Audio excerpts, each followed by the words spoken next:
Hi everyone, it's Simon Keeling here at weatherweb.net on Saturday the 22nd of February. Thanks again for watching, hope you're having a good day. Let's take a look at what's transpiring over the next few days.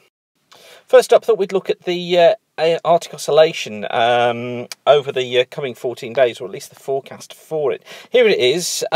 Basically, when it's in its positive mode, that means that the winds around the pole are generally strong from the west, or the westerly component is strong. And it's the blue line that we're interested in on these charts here, because they take us forward, look, up to the beginning part of March. And notice how they tend to stay in that positive territory. Compare that with the NAO.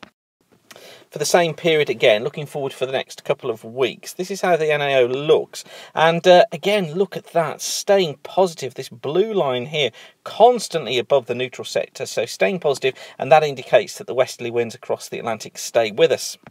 And in fact, if you just look back and take a look through the last few weeks, you can see just how positive the NAO has been. If I just zoom out there, look, and this takes us back to the beginning of November, and you can see here, look, yeah, we dipped below during the middle part of November into early December. Remember, we had that brief cold spells, and again the middle part of December very briefly, but essentially right the way through this period, apart from those breaks, essentially it's been positive all the way. Hence, one of the reasons we've been seeing such strong west winds and heavy bursts of rain across the country. Now, you do have to bear in mind that the NAO is only an index, so it's taken a calculation of pressure between the Azores and also Iceland, and it creates an index from that, from the forecast model. So it is only modelled data that we're looking at when we look at the forecast data, but the previous data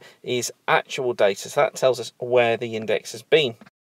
So with that current setup, really no indications of any particularly long outbreaks of cold weather coming up. But there is just a hint at the end of the week and into next weekend from the various models that we could get the briefest of cold snaps. This is the GEM for the 1st of March. So this is the Canadian model. And what it shows is a northwesterly flow through the country, low pressure to the east.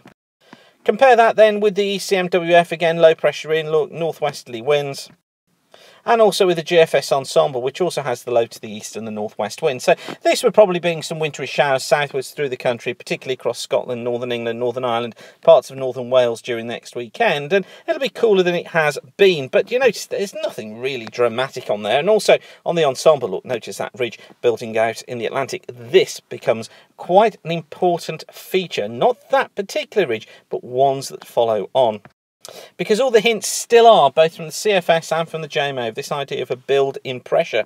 Now, looking at maximum temperatures, this is from the CFS. So what it's saying is that we're seeing temperatures kind of bouncing around normal levels up to around the 10th, 11th of March period. But then look what it's done today. It's pulled up temperatures.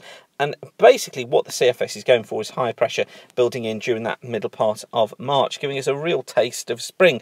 I'm not sure it's got this real drill down yet. I think it's probably just having a bit of a look at things. And you do have to look at the CFS and kind of take it over several days and see what the overall pattern is. I actually think the temperatures probably will be doing something like this during that period. So they'll kind of pick up and then we'll see them go off. So nothing dramatic, but there could be one or two warmer spiky days in here somewhere.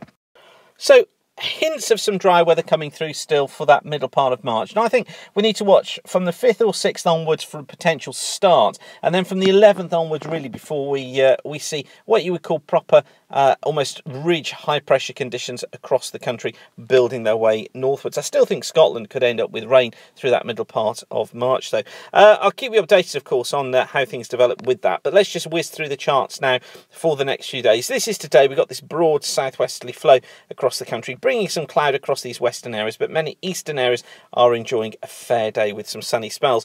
These fronts moving in during the course of this evening overnight, bringing rain.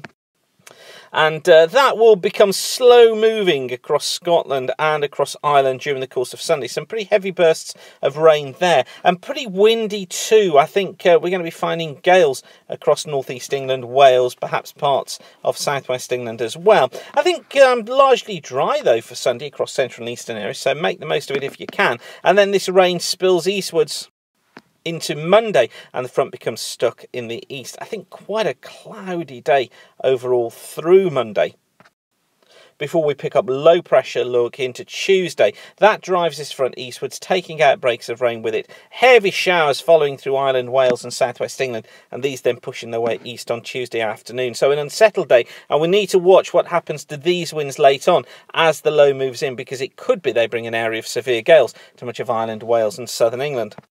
And on Wednesday, low pressure centred over the country. I think a day of sunshine and hefty showers.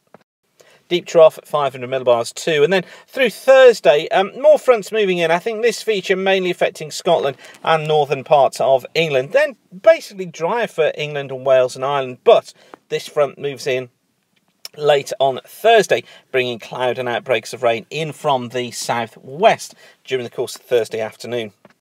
So still some unsettled weather to come, still some reasonable amounts of rainfall ahead as well, particularly across western Scotland where it'll be heaviest. I think nearer the 30 to 50 mil mark across western parts of Wales and southwest England, but for many other areas just around 10 to 20 mil during the next week. And then watch, as I said, from the 5th onwards for this building pressure from the south, particularly I think from the 10th, 11th onwards, for it really making its presence felt, and the potential for that milder weather as well during the middle part of March. Of course, we'll keep you updated right the way through as to what's happening.